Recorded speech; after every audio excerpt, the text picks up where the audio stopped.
घने जंगल के बीच एक काला हिरण्य रहता था, जिसका रंग अलग होने की वजह से कई जानवर उससे दूरी बनाकर रखते थे। लेकिन उसका दिल बहुत दयालु और साफ था। उसी जंगल में एक झेबरा रहता था, जो अक्सर हिरण के साथ पानी पीने आता था और दोनों में गहरी दोस्ती थी।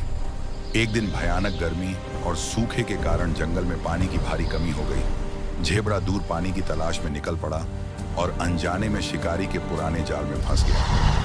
झेबरा जितना जोर लगाता उतना ही ज्यादा जाल कसता चला गया और उसकी दर्द भरी चीखें पूरे जंगल में गूंजने लगी। उसी समय जंगल के अंधेरे हिस्से से एक बेहद खतरनाक और चालाक लकड़बग्घा वहां आ पहुंचा, जिसकी आंखों में भूख और हिंसा साफ दिखाई दे रही थी। उसने सोचा कि आज उसे बिना मेहनत के शिकार मिल जाएगा। उधर काला हिरण पानी पीने आया तो उसने झेबरा की आवाज सुन ली। डर के बावजूद उसने पीछे हटने की बजाय आगे बढ़ने का फैसला किया और देखा कि उसका दोस्त जाल में फंसा है और लकड़बग्घा उस पर झपटने ही वाला है। हिरण्य का दिल जोर जोर से धड़क रहा था, लेकिन दोस्ती और दया ने उसके डर को दबा दिया।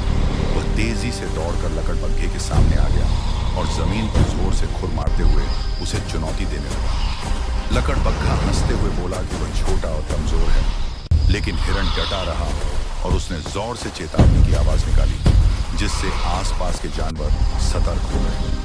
लकड़बग्घा गुस्से में हिरण पर झपटने लगा, लेकिन हिरण फुर्ती से बचता रहा और जानबूझकर उसे जाल से दूर ले गया। इसी बीच बंदर पेड़ों से कूदते हुए और हाथी भारी कदमों से वहां आ पहुंचे। हाथी ने अपनी मजबूत सूंड से जाल खींचकर झेबरा को आजाद कर दिया। जब लकड़बग्घे ने देखा कि उसका शिकार हाथ से निकल गया है और पूरे जंगल के जानवर एकजुट हो गए हैं, झेबरा आजाद होकर भावुक हो गया और उसने काले हिरण को गले लगाते हुए कहा कि उसने अपनी जान जोखिम में डालकर उसकी जान बचाई है।